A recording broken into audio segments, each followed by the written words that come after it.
قرآن مجید دلته کې دا مسله ښکاره کوي چې امن یجیب المضطر اذا دعاه. مفتاح العلوم کې سکاکی یو ډېر لوی سړی دی 244 صفحه کې مفتاح العلوم کې لیکلي سکاکی چې د آیت کریمه خاص دی او د مشرکین یو عمل دا منتخیخ کاغه وی او کو نه وی هغه خو زمونږ د خلکو کې مصیبت دای چې دی د قرآن خبره نه مریخ خو چې عالم ورته پلان کې لیکلي تو بیا ټول وی او چې ټیک ده. قرآن مجید نه دا معلومه ده چې مشکلاتو کې وا د مکی مشرکانو الله ته آواز کو درانه مشکلات او خصوصاً په دریاب کې واغی الله ته آواز کو. قرآن مجید دا خبره وہ اتزائی لگل اذا رکبوا فی الفلک دعوا اللہ مخلصین لہ الدین. کشتے کی چکل دی سوارشی ندی اللہ تا آواز کئی خالص کو ان کی داغد پاردہ آواز. یعنی مشرکان پدی پوئی گی چید دریاب پمیس کے پتوفان کے دا اللہ نے سوا بل سوک نجات نشی اور گولے. قرآن دا بار بار لگلی خود سکاکی قول مال لگے معذورتی آدھا وجہ پیش کر زمان دخل کو دا مرض دے چو قرآن مجید ورطوایا پاگے پروانشتا حدیث ورطوایا دے باب کے دا صحیح حدیث تے آگا نقب لئی بلکہ آراء الرجال بغاریخ چفلانے سوئیخ دا زمونږ ایمانی معیار ډېر ښکته راغورځېدلی دی عملي معیار هم ډېر ښکته راغورځېدلی دی. زمونږ خو دعوه دا ده اواز دا دی چې اصل د دین قرآن و سنت دی. هغه خلک الله قبلي چې د چا چشمه ورته ولګي د یو خاص سړي نظر چشمه ورته ولګي نو بیا تسلیموي ورنه نه تسلیموي. سکاکی وی دا قول دلته کی آیت کریمه چره دا مشرکین و تذکر رخ او بیا آیتونه پیش کړي چې اذا رکبوا فی الفلک دعوا الله مخلصین له الدین. نو قرآن هغې ته وایي چې امن یجیب المضطر اذا دعاه دا قول هغه کړی دی لیکن تفسیر روح المعانی کې لیکلي چې دا قول بعید دی. د هغې وجه دا ده چې دا آیت عام دی. ٹھیک دا مشرکین بتے پا طریق اولا مراد بھی ازان مسئلہ دا لیکن الفاظ عام دیخ آگے وقت کے اوس ہم یو سڑے چھ آواز کئی ناغت پا ہر تکلیف کے صرف اللہ رسی دے خبرہ کڑیر وزن دے خود منگ خلق پا دین پوئی یو لڑ مثال بتا دا در کو اندوان دچان سوالو نگئی دخپل بوت نہ گئی سنم نہ گئی او کدا اللہ نہ گئی دخپل بوت نہ گئی داغی حاجت سو پورا گئی اللہ پورا گئی. قرآن نہ غیر غور کائنات کی مافوق الاسباب امداد صرف اور صرف یو اللہ گئی کہ یو سڑے د بوت نہ غاڑی نہ غل ورکہ ان کے اللہ دے بوت نہ دے کہ یو سڑے دے عیسیٰ ابن مریم نہ غاڑی نہ غلم ورکون کے اللہ دے عیسیٰ ابن مریم نہ دے او کہ یو سڑے دے قبر نہ غاڑی نہ غلم ورکون کے اللہ دے قبر والے نہ دے. قرآن دا نظریہ ریز مرز کی چفلان کیے ام سے امداد کو لشی نہ امن یجیب المضطر اذا دعاه. مشرکین مکہ کے بشمیرہ خلقو تکلیف کے باغی اللہ تا آواز کو خسپا کے داسیو چیڑیر پاخو خپل شرک.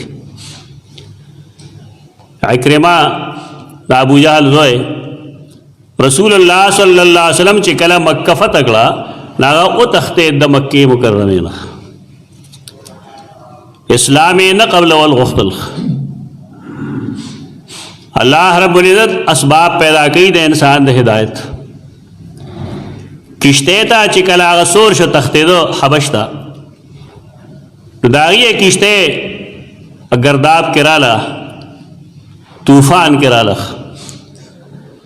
کشتے چلون کے دے ٹول توئی دا اللہ بندگانو اللہ تاوازو کے ٹول مشرکان دی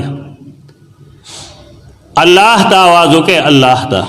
دا کم سړی چې د ضد په بنیاد باندې خبره نه مني که نه هغه هر ځای کې خپل ضد ښکاره کوي. هغه ویل زه خو الله ته आवाज نه کوم. زمونږ خو د رسول الله صلی الله علیه وسلم سره اختلاف په دې خبره دی چې بل څوک هم داسې شته دی چې هغه امدادونه کولی شي. لات ته منات ته عزا هبل دا بودان نه دي. لات سخي و منات بېشک هغې یو بت جوړ کړی و لیکن عزا دا خو پیری ده. هبل یو شهید و. دا د نیکانو بندګانو تصور و هغې سره تصویراتو. خیال د هغې دا و چې کله مونږ اواز وکړو نو هغه د هغې ارواح راشي او زمونږ امداد کوي. او دا سوچ د پاک و هند کې هم ډېره موده و. ښه ده دې علاقو کې دا څیزونه ختم شوي دي. شاید اوس هم باید ځایونو کې انسان چې به مړ شي نو لومبۍ شپه دویمه شپه درېیمه شپه به خلکو د کور په دیوال باندې رڼا کوله. ویل به دا چې فلانی مړ شوی دی هغه کور ته راځي رڼا ورته بله کوي چې زر کور نه لړ شي. زمونږ استادانو به ویل دومره زر پې تنګ شوی پرې چې کور شپه دی رګي کړه. دا تصوراتو کم چې راتلل وخت و فقهای کرام ډېر هوښیار خلک دی. د فقهي کتابونو کې دا جملې بار بار لیکلي دي چې څوک دا وایي چې ارواح د مشایخو حاضریږي امدادونه کوي یو څه کوي بل څه کوي نو تعلم یکفر ته پوه شه چې دی د کفر ارتکاب کوي. دا د فقهي کتابونو کې شته دی. شامی کې او نورو بې شمېره کتابونو کې دا شته دی چې داسې قسمه تصورات فقها محدثین مفسرین د قرآن دې ته شرک وایي. خو دا شرکی جملې وې عکرمه چونکې د ضد په بنا باندې د نبی کریم صلی الله علیه وسلم د مشن خلاف هو نو هغه ویل زه دا نه منم. هغې ټولو خلقو ته ورته ووایي د الله بنده زمونږ تجربه دا ده او زمونږ یقین دا دی چې دریاب کې د الله نه سوا بل څوک امداد نشي کولی. یا خو ته مونږ سره یا الله ووایه چې مونږ ټول نجات مو او کته یا الله نه نه مونږ ته دریاب ته ورځو بس ته یوازې مړ شه.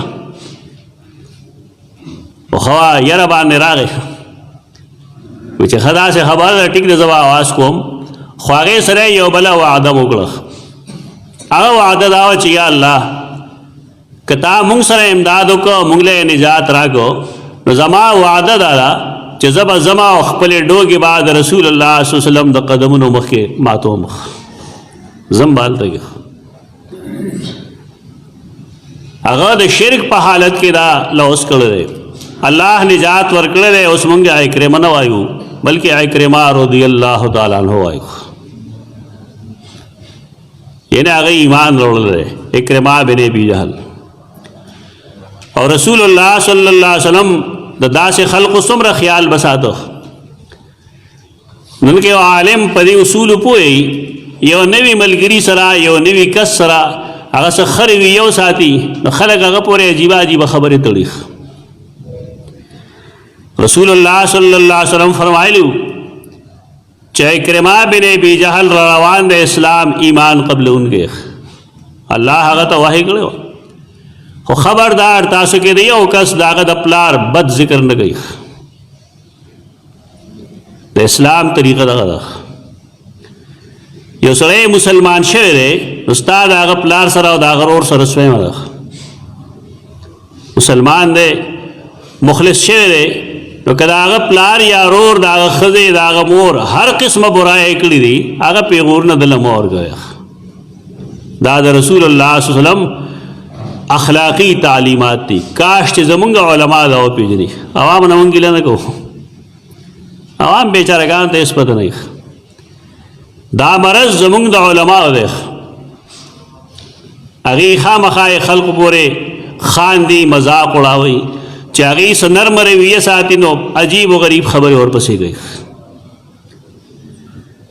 قرآن مجید دا قسم آیتونه واته ځایه لیکلي دي.